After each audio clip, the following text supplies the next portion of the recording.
Jeremiah Boucher, a commercial real estate investor with over 20 years experience. This show is designed to help you build your business, become a better real estate investor, and help you see opportunities that will keep you ahead of the competition. This is Finding Your Edge.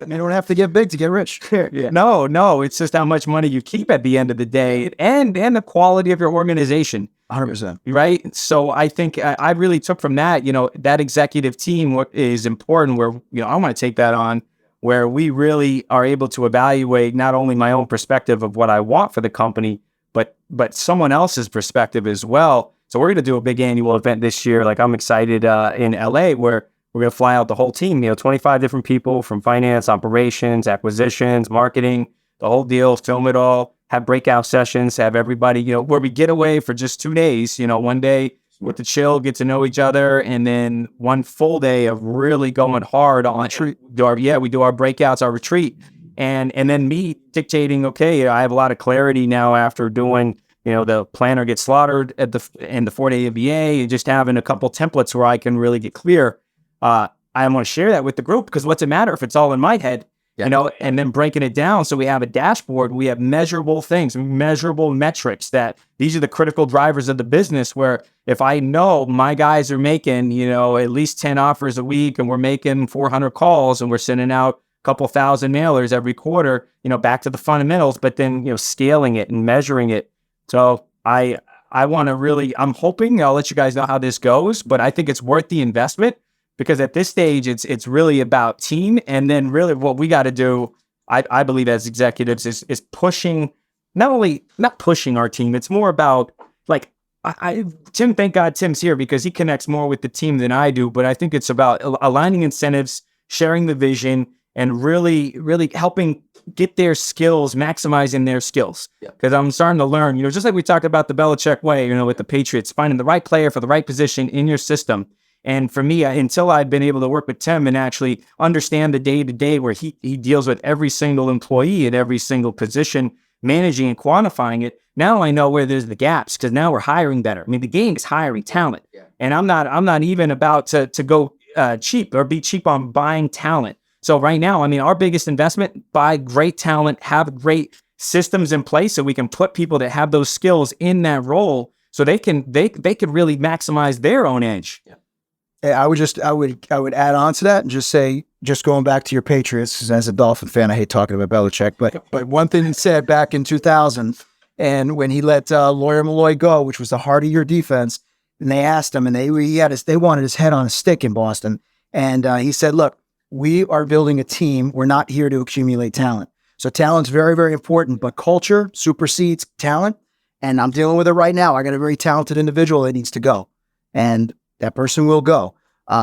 It's a matter of keeping the culture, and that you want everybody that they will die for your company, and that's what I want. I want a 30-year I want 30 year of time with my crew where they'll do anything for this company, and I see it. They've shown me bits and pieces. Just all the way down to having my IR girl who lives closest, my investor relations person lives closest to my office.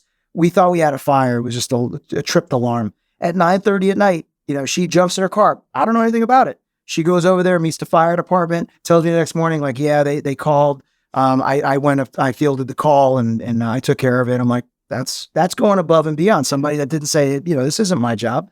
And she's like, yeah, don't worry about it. She's a single girl. And she's like, the firefighters were hot. So I'm just I was happy to help the company. And so I'm glad you brought that just up. little things like that where I don't have to think about it. My company's willing to do anything for us. That culture, my people. That's huge. I want to get your opinion, Dee. Being in athletics, you have a star player, and that player right there, do you put up with the bullshit to get the performance? No, I don't. It's sticking to your core values. And our whole motto is, if it's not hell yes, it's no, right? And so if you have a high performer, but they don't fit your company culture, it's going to hurt you in the long run. So we just move on from it. And so our whole big thing is we're developing a better compensation structure. We're big on creating, equity for our team. So we're creating opportunities for our team to have equity in deals. And our whole vision is we want to understand each person. This is a Netflix model, right? each person, what are they looking to accomplish here also? Let's make it a win-win. Let's how do we create a win-win for our staff? Not just pay them, but how can you create an opportunity where if this person, like if Jonathan F. eventually wants to be a sponsor, great, I know he's going to be here for 4 or 5 years. Let's build this up.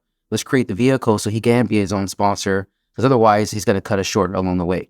And so our whole model is we're trying to get better at that right now. And that's why we have the traction coach to help us work through how do you get ahead of this stuff. Yeah. Because A players want to be around A players, but also A players are going to create opportunities to start their own businesses. And I want to be like the tech companies where I can invest into what they're doing, not lose them. Yeah. It's hard. It's hard. It's a break. Yeah. Definitely. I'm curious with you guys, what's really exciting you in the marketplace right now in commercial real estate? What do you see the future of your asset class or the industry going? And then finally, what are your ambitions or goals, around your business for the future? All right, I'll take this one. So I think what I'm most excited about the industry is the same thing that I'm most fearful of. And every correction is different, right? The catalyst of every correction has been different. And I've been through 3 recessions now, and I thought the pandemic, when that lockdown happened, I was like, all right, fucking A, let's go. I've been through this before. I got thick skin in '08. I'm ready to go. And I really did. I felt confident that we were in a position where we'd be able to sustain, because that's all I was thinking of during the lockdown is sustainability. I wasn't thinking about, all right, there'll be the opportunities. Now I'm thinking about opportunities, and I feel, who knows? I mean, look, if this is another 1981 SL crisis or something like that, where, all bets are off. But if we have, maybe a true year of a real recession where we all feel the squeeze and we have some layoffs and unemployment gets up, I believe we can sustain. We're 46% leveraged. And as we go through this, and again, going back to the asset manager role, when we're really getting granular and looking at our portfolio, you see where you're vulnerable. We're trying to fix that. We've been in the midst of fixing that wherever we're vulnerable over the last 12 months to prepare for what I believe to be a correction coming down the pike. We've never seen this before. You got unemployment at all-time lows. You got rates that are just going out of control. And, parts of me feel like they should have ripped the Band-Aid off. And if you're going to raise it 300 bips, go ahead and just do it in one shot. Don't just keep prolonging this. Let's see what happens instead of just doing 75 bips every damn month. And there's no way to determine if the first, increase changed anything. I do feel like there's so much liquidity in the market, from the small guy to the institutional investor. Every bank's are passing stress tests with flying colors. I feel like it's got to be some other catalyst that creates a major correction, because other than, a meteor hitting the planet, or another black swan event like a pandemic, I don't see something that's going to be truly sustainable. Now, that doesn't mean that we don't have a year correction and a 3-4 year run and then a major crash. We pump trillions of dollars into this economy. All I could do, I can't control what I can't control, right? All I could do is I know what it takes to be sustainable in a reasonable correction. '08 was once in a generation, and the SNL was once in a generation. Every industry has an inherent risk, and with real estate, we either we're going to buy. I said this earlier today. We're going to buy in good markets. We're going to buy in bad markets, because if you don't buy on both sides, then ultimately all you're doing is timing the market, and we know that is proven. That's a failed business model. So we're going to continue to buy in these markets regardless of what happens, but we're going to keep the leverage low. We bought 8 deals this year, $50 million in purchases, $19 million raised on $50 million in purchases. We've leveraged the deals 40. I think we're just about 42% loan to cost, and we're funding all our CapEx, all our TI. We're keeping excess reserves, partly because of what I experienced in the pandemic, where you never model zero revenue coming in like we have in one of our shopping centers. So now we're really beefing up our reserves on every single deals. And that's one of the benefits of syndication. When we're doing our individual projects, we're very compartmentalized. I can't commingle funds. So it keeps you very disciplined. Like, how much reserves do we have for this partnership? How much reserves do we have in this partnership? And that's all we could do. I could only go based on what I've experienced. Are you sticking with your asset class with small bay? Yeah. Matter of fact, I think more so than ever before. Nice. Yeah. Are you underwriting me differently now because of what the market's like? We are. Well, we're underwriting just less. We've gotten our investors comfortable with less cash on cash, less distributable cash flow because we're not leveraging as high. But we're letting them know, look, we're leaving the door open that if rates come back down, which we believe it will, and they're just preparing us for that by giving them enough cushion to drop it. We may have the opportunity to refinance on these deals, and we're pushing really hard on prepayment penalties on all these new loans, so we have the opportunity to refinance. So we're kind of, I don't want to say dangling that carrot, but that is something that we are looking out and modeling 3 years out of a refi. Otherwise, we're stacking out, we're over raising. I mean, we're over budgeting, right? Adding more reserves, less cash on cash because we're just taking less leverage. And I want a correction. We all want the opportunity to buy, but we have to be able to sustain our own, be sustainable with our existing portfolio. And that's the part that I'm always fearful is what if this is like, doomsday? What if this is another SNL? There's nothing you can do to prepare for that. There's no way you can underwrite unless you own the thing debt free. Can you underwrite, an SNL situation? So we can only control what we control. What happens with small bay? If there is a correction or doesn't, what's the future of small bank? See, so, and we may have the same belief on this. I've picked an asset class that is not being developed. I mean, short of you developing a couple 100,000 feet here and there, and one other guy that I know that's doing like 50,000 or 100,000 feet, large, big box industrial is all being spec'd out, millions and millions of square feet. Multifamily, I know it's been a bit of a slowdown because of construction costs, but that is, it's been crazy how much development is going on with multifamily. And office and retail is in flux. I don't know what the future holds for big box retail and office use. What I do know is small bay truly has not been really developed at any scale since 2006. So it's the one asset class that it's a complete supply and demand 101. That is easy to solve for, and it's a back of the napkin underwriting. There's a lot of very few moving parts. You don't have a ton of build out. You don't have TI packages and leasing commissions on most of the type of deals that we buy. It just makes the most sense. And the existing inventory is even getting scrapped for higher and better use, like office tower, condo towers, at least in my area in West Palm Beach, Miami, Fort Lauderdale. So the existing inventory is shrinking. That I feel like is enough bullet points for me to say, all right, let's just stay focused on this because all this makes sense. It's logical. Yep. On your, what's the future of your asset class? And then, in terms of your personal, like, what are you going to do for the future? Are you adapting or staying with what you're with? Yeah, no, we're being very selective with the assets that we're buying. So we're predominantly manufactured housing. And so we're doing two things. We're staying hyper focused on that space, but we're being very patient. And we know these assets are overpriced. And as a result, we're still buying assets. We're from mom and pop owners, and we're buying it knowing that we can operate the property well. We're low leverage. We're getting more creative on our prepays. We're taking, instead of a 10-year term at a 5.4, we're taking a 5-year term so we can have more flexibility in prepayment. And so that way we have more flexibility to refinance when rates eventually go down. But from a strategy standpoint, we know there's a lot of people we talked about this, Jeremiah, a lot of people the last few years that bought a lot of manufactured housing overpaid. Sure. And so, and some people, there's one group recently that bought over $1 billion in manufactured housing, and they're having problems already. And because they haven't built the operation around it. And you know how it is to operate those assets. And so we see an opportunity to come in and take back some of these assets down the road, and we want to be patient about it. And, my background was built from distress, right? When back in 2008, I took a hit with the market and had to work out with the banks, and I kind of rebuilt myself by doing workout solutions and restructuring debt. And so I'm prepared from a standpoint of knowing what we're going to face as far as workouts. We don't know what market we're going to face or what we're going to see, but at least we've been waiting for this opportunity to buy distress and creative financing, creative structuring deals. And so that's what we're waiting for, is that opportunity. Manufactured housing that could occur? It will. I mean, it's obvious. I mean, what people are paying for these assets, like Jared said earlier, is dirt. You're buying infrastructure.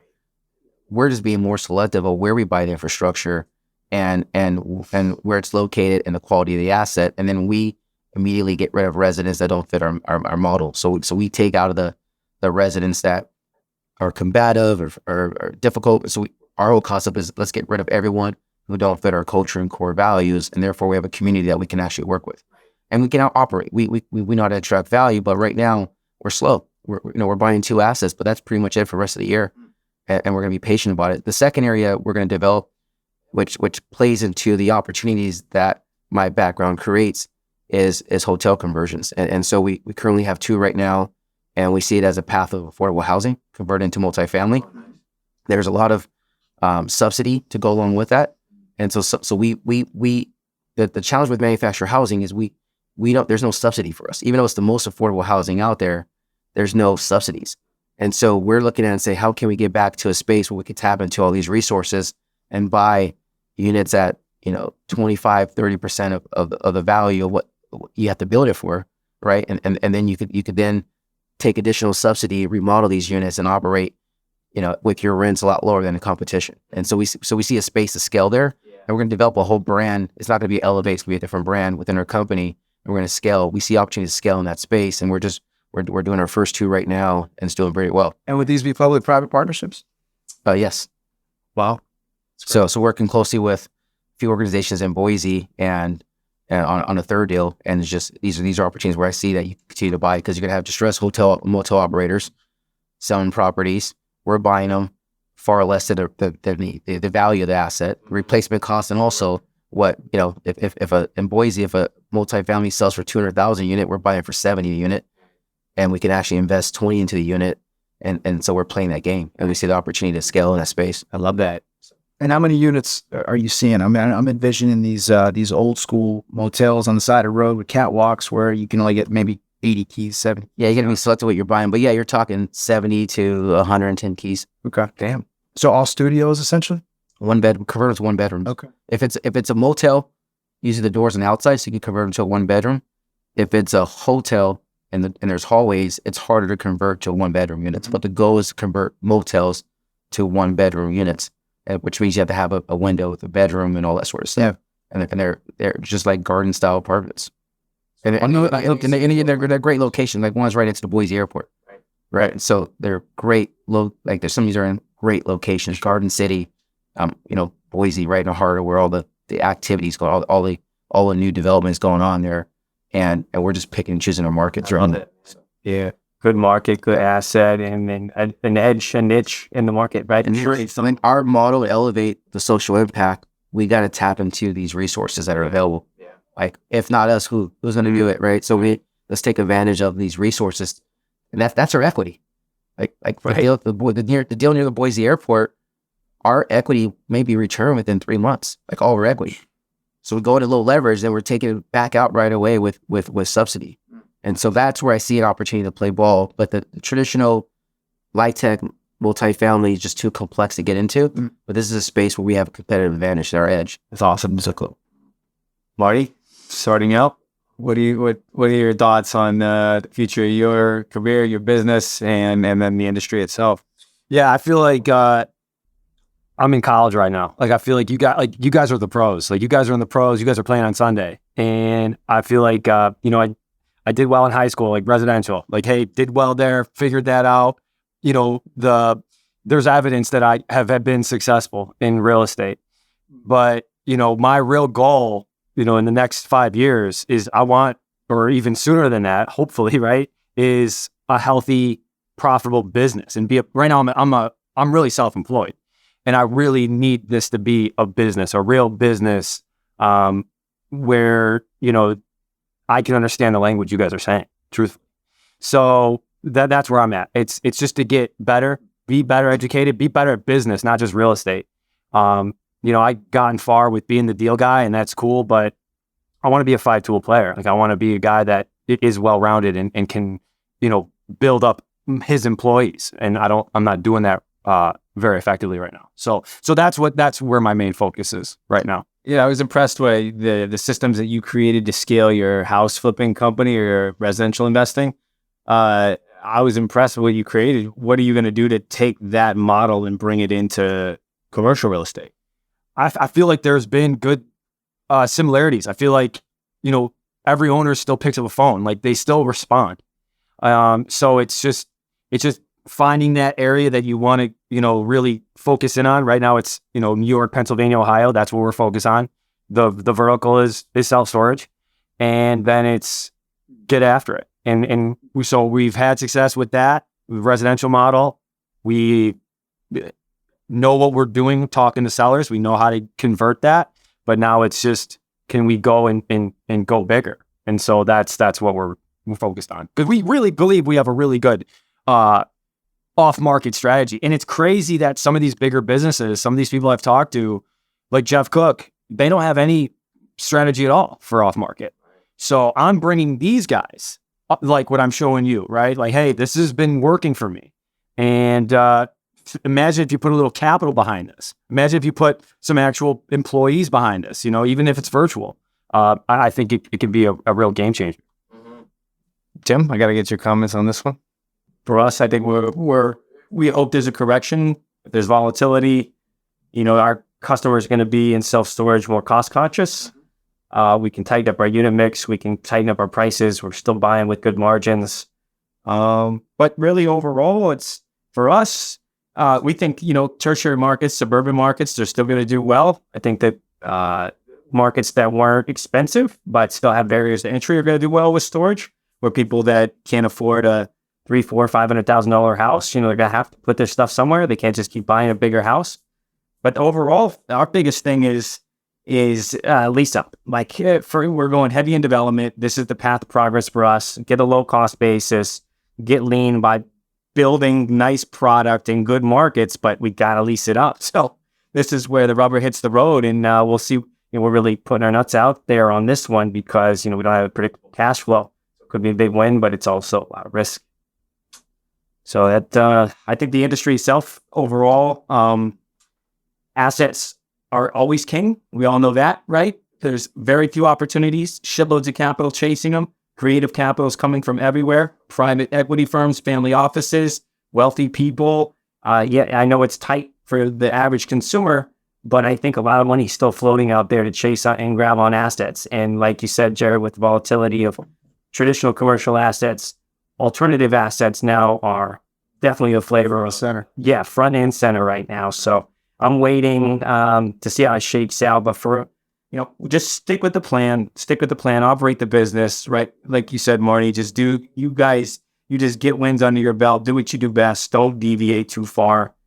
And we'll try to wrap it up. But I think the last thing I wanted to ask, if you guys watched it all tomorrow, done, brand new, at zero, what would you do to start back up in the business? If that was the case, you would grow. So, all right, if I lost it all, and with the understanding that I lost my contacts also, but I know what I know. That's right. No question, 100%, I would get my broker's license. I am not a broker. I don't have a license. I did it. I don't, because I never want the brokers to feel like I'm going to insert myself and, take money out of their pocket. They're really our lifeblood in the industry. We love our off-market deals. We love our direct-to-owner conversations, but the reality is 70% of what we buy, 65% of what we buy, it comes from the brokerage community, whether it's off-market, quote unquote, or, it's truly, just a, relationship thing. The knowledge that you get as a broker, it's crazy, because here's the problem. The brokerage community, they know the market better than anybody. They know the deals that are going to sell. And I know they have the responsibility of getting the best offer for their clients. But they don't even consider having the conversation with their client and say, listen, I want to be part of the call for offers process. We're going to go ahead and take it out to market, but I want to be part of that. Would you be okay with that? 9 times out of 10, a seller is going to be like, yeah, of course, no problem. Brokers don't even have that mentality. They get so focused on earning a hell of a good living instead of making a lot of money. And that's the problem. And I guess that's the problem with most people. Most people are busy earning a living to make any real money. And brokers are like notorious for this. I mean, these guys are making good, right? Big market, crazy market, great run. Your average brokers are probably making $200, $250 a year. Your mediocre brokers are making $500,000 a year, and your top dogs are making $2-3 million a year in some cases. And still they watched a parade go by, and they don't even think like, let me stop trying to make a good living. Let me figure out how to be a principal. They all talk about it, but they don't commit. And it's crazy to me.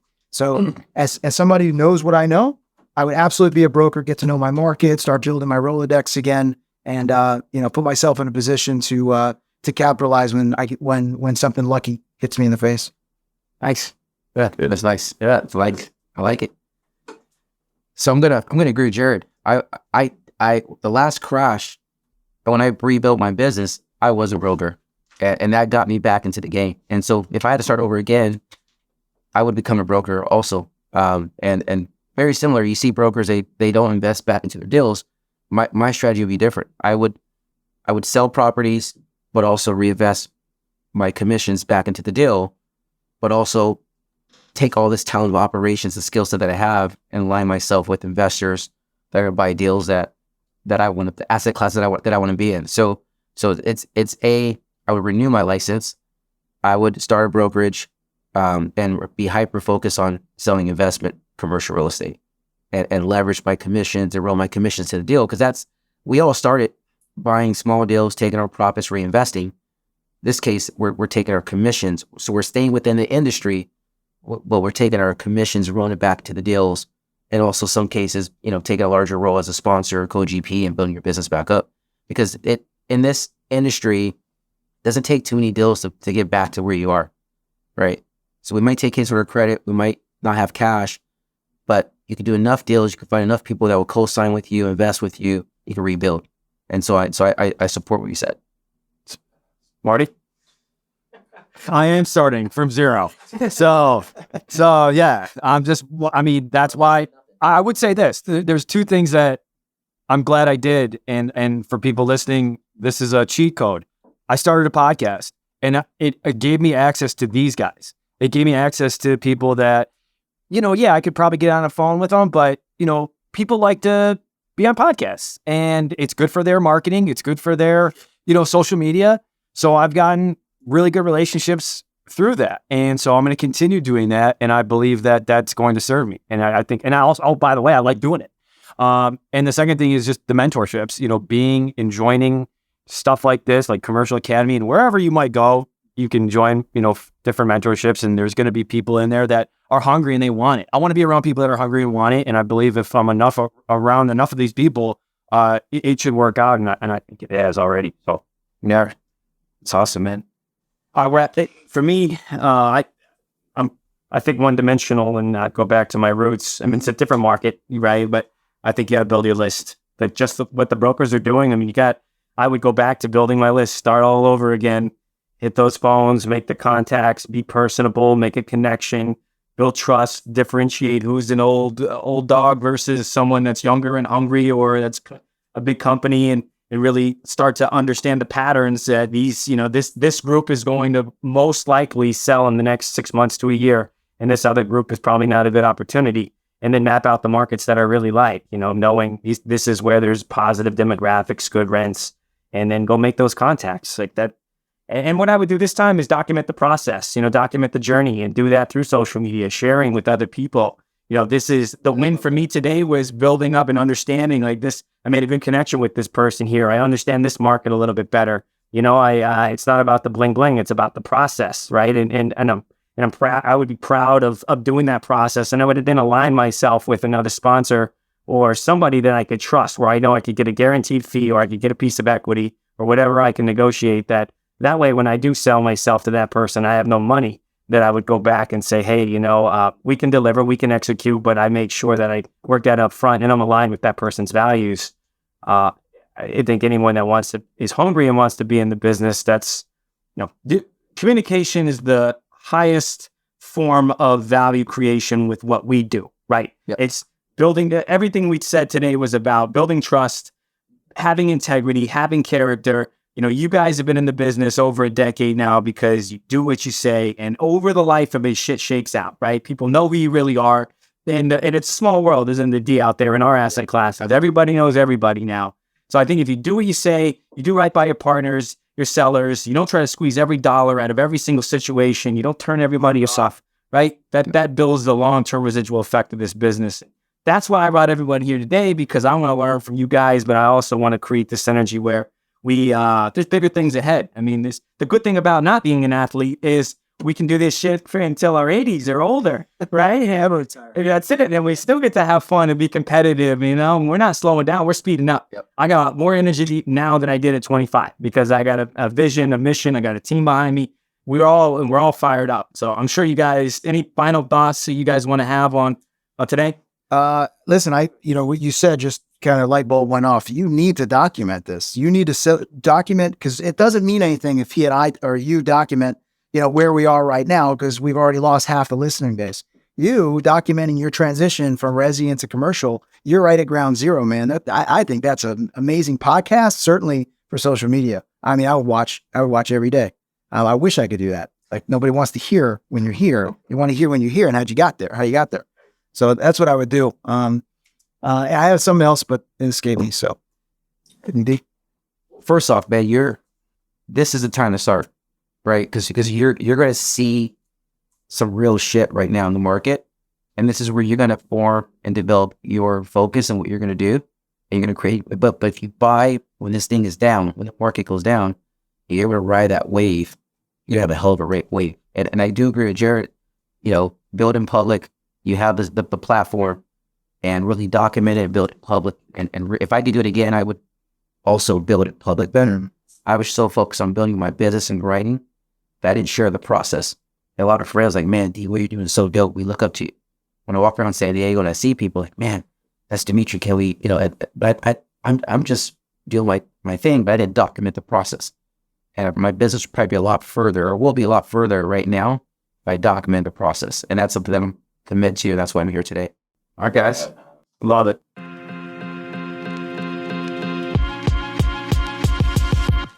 For more information on commercial real estate investing, go to patriotholdings.com. Thanks for listening to Finding Your Edge.